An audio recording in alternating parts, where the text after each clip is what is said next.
Welcome back to Strawberry Ink, where we dive deep into some of the most haunting true crime cases. I'm your host, Santiago, and today's episode is one that will leave you shaken. We're talking about Latina Marie Oates, a mother who committed an unspeakable act, murdering her own son, Joshua Oates, in a gruesome attack she claimed was driven by voodoo spirits. This case is disturbing not only because of its brutality, but also because of its eerie psychological and supernatural claims surrounding it. Buckle in because this is the story of the Voodoo Mom Killer. Latina Marie Oates was a 36-year-old woman from Powell, Ohio. To the outside world, she was just another woman traveling with her son. But behind closed doors, something dark was unfolding. On February 6, 2020, Latina and her 11-year-old son, Joshua Oates, were staying in a hotel in Laurel, Mississippi, with Latina's two other children. They were on spring break vacation.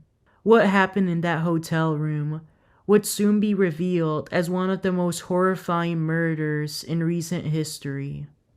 At approximately 6:30 a.m., hotel staff called the cops because one of their housekeepers had discovered Joshua's dead body.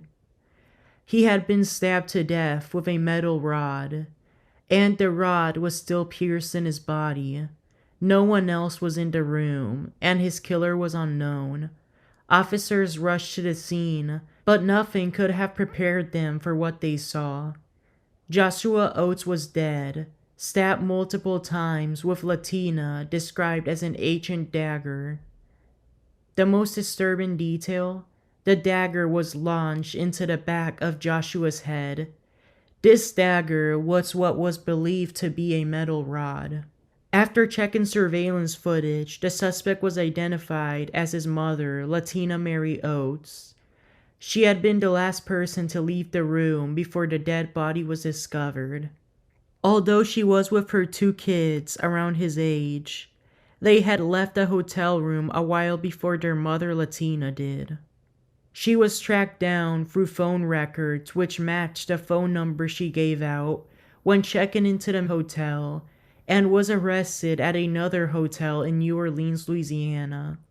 When police searched her other New Orleans hotel room, they found eerie evidence. Among her belongings were religious and occult materials, including items linked to voodoo rituals. Latina was then informed to the New Orleans police station that she was tied to a murder investigation in Mississippi.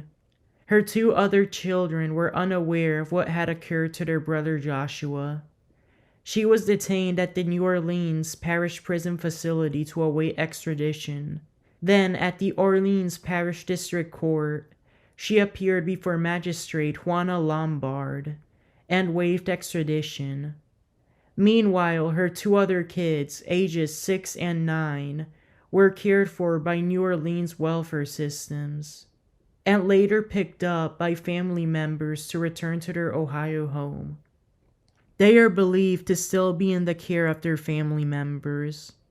Latina was transported to the Laurel Police Station in Mississippi for processing and interrogation. She told them she believed her son was not human anymore. Her statements to the police were chilling. She said, "It wasn't him anymore. He was something else. I had to do it." But was this the delusion of a woman suffering from severe mental illness, or was there something even more sinister at play? During questioning, she repeatedly insisted that supernatural forces had driven her to kill. She claimed that she had been dealing with spiritual warfare for months, that she felt something dark controlling her every move. She claimed that her son Joshua had been possessed by a demon, and that she was under the control of voodoo spirits. But authorities weren't buying her supernatural defense. Latina Marie Oates was charged with first-degree murder and booked into the Jones County Jail. She then appeared before Kyle Robertson, the judge of the Laurel Municipal Court, who denied her bail for the horrific crime she was being accused of. Jones County Assistant DA Katie Sumrall would go on to prosecute this case, presenting it to a grand jury in order to put more severe charges on the table. This grand jury went on to indict Latina on 4 crimes of capital murder. Prosecutor Sumrall chose not to seek the death penalty against her due to her suspected mental health issues. Sumrall withdrew the initial charge of first-degree murder and only chose to have her be tried for capital murder. According to reports, Latina had no prior history of committing violent crimes, but she did have a struggle with mental health issues.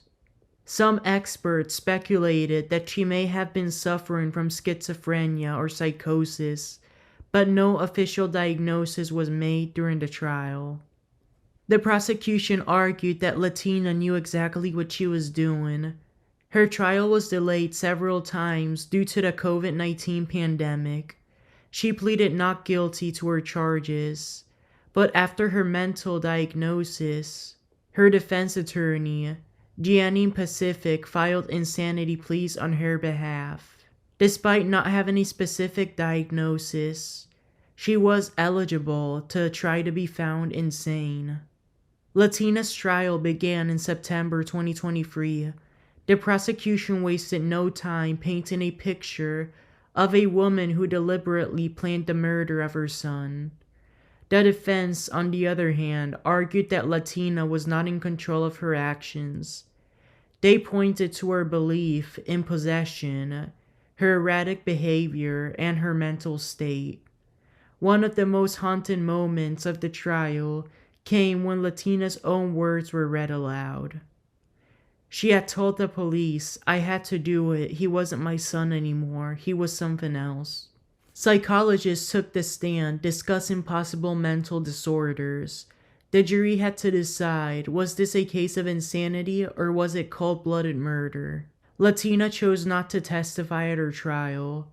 After a 4-day jury trial at the Jones County Circuit Court, she was found guilty of the first capital murder charge, not guilty of the second one, not guilty by reason of insanity for the third one, and not guilty for the fourth one.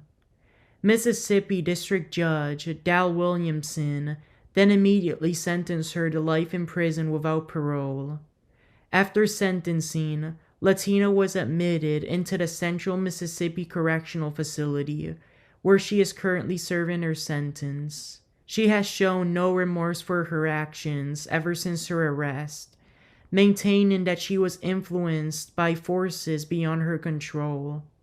The murder of Joshua Oates is a tragic reminder of how fragile the human mind can be. Was Latina truly possessed by something evil, or was she simply a mother lost in a psychotic delusion? When I first heard about this case, I was very shocked, because I thought voodoo spirits were demons, but after doing more research, I found out I was wrong. They are 2 different spiritual forces that seem to fight each other. Therefore, according to Latina, she was serving the voodoo spirits and Joshua was serving demons because he was possessed by one. Therefore, she felt that she had to kill him. Either way, her innocent child lost his life in one of the most chilling acts in modern history. That's it for today's episode of Strawberry Ink. Thank you so much for listening. And please share this episode to your loved ones. Please as well like and follow. Until next time, have a good day and a good week, and goodbye.